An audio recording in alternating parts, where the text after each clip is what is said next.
Just what kind of pride do you guys take as a special teams unit in the way you've played so far this year?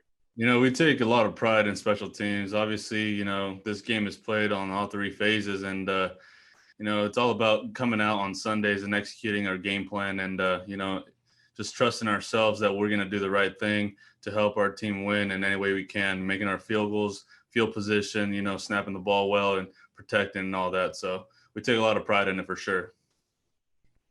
Do you feel like there's a difference between this year and last year? We try not to look too much, in the past. We try to just talk about, this year and focus on the next game that we have in front of us. And I feel like once you get, looking at in the past, I mean, those are the kind of little things that kind of, move you from being great in the moment now. So coach always talks about, live in the moment now, be here now and all that. So we just try to focus on this year and the next opponent we have in front of us. Jim Aiello. Here we go. I was wondering, you kicked off to a lot of electric returners. I was wondering if you could, what makes Isaiah Rodgers special already? He's one of a few guys that scored a touchdown, and he's been pretty great this year.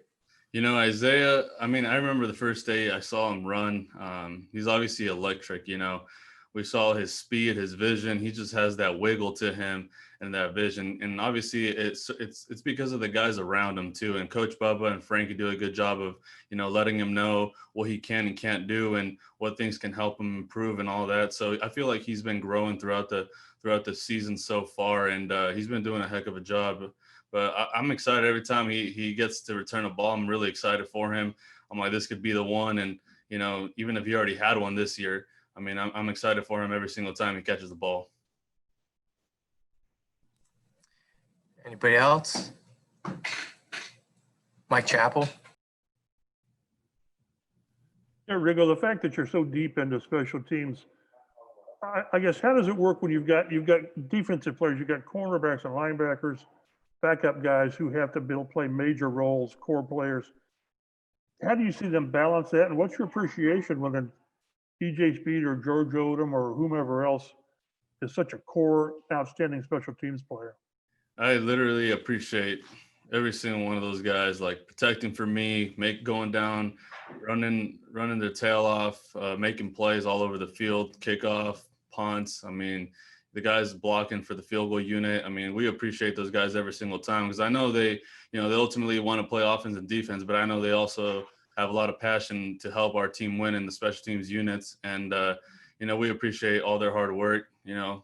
Every single day they come to practice, they're tired from whatever they're doing on the side. We're over here. It's obviously our only thing that we got going on, but they come out here and, they don't complain. They don't do any of that. And they just go to work every single day. So we really appreciate those guys. Also, we were talking to Frank yesterday, and he mentioned Bubba. And I don't know what the word he used, but sort of energetic in meetings and all that. How would you describe his approach to coaching and meetings?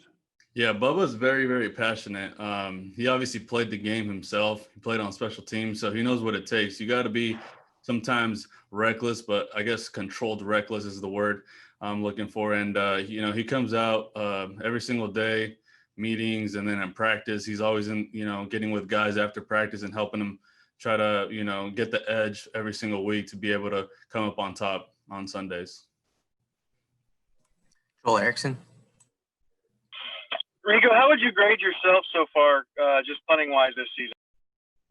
I'm my biggest critic for sure. So I feel like I'd probably grade myself, I don't know, I would say like a B. I could always get better. There's so many little things that I want to just be, it could be anything, even if it's like a 49-yard punt, fair catch, whatever it is. I just want to get that 2 extra yards and bigger hang time, or, better draw, better operation and all that. So, I feel like throughout the season, I definitely look at what I've done, but at the same time, I just look more in which way I can get better every single day and just keep moving forward throughout the season to be able to help my team out. Jim Aiello. Here we go. I don't know if this would be asking you to give away like trade secrets, but I think Johnny Hecker was talking to Pat McAfee on the show the other day, and he mentioned a particular punt you like to do, which is to kind of, again, I might be getting this wrong, I'm no expert, but kind of aiming right and then kicking cross back to your left. Is that what happens? And how hard have you worked on that to kind of master that skill? It's awesome. I didn't even know that they had a conversation about that. But Johnny Hecker, obviously Pat McAfee, Sam from Baltimore, all those guys that do that wraparound, flip flop, whatever you want to call it. I mean, it's a big deal in the league just because every single returner is elite. You got to be able to try to fool them a little bit and still generate good operation and hang time and all that. And if you can keep the ball away from those returners, that's huge. But honestly, I used to watch those guys coming into the league, especially Pat. Obviously, he was here, and watch a ton of film. I still to this day I watch so much film on all those guys, and it's huge. I mean, all those guys can tell you that. Anytime you could keep the ball away from the return, that's major. How tough is that? The one thing Pat said, I remember he said it was pretty tough on the leg to do it that way. How tough is it on your leg? How much strength? Yeah. You definitely gotta get into it. But once you get the hang of it, being able to hit the sweet spot, that's, the ball will go where you need to go. You're able to control the ball pretty well for the most part. But definitely, you get more hang time on a spiral, boom and spiral and all that. But sometimes you got to sacrifice the little things in order to help your team win.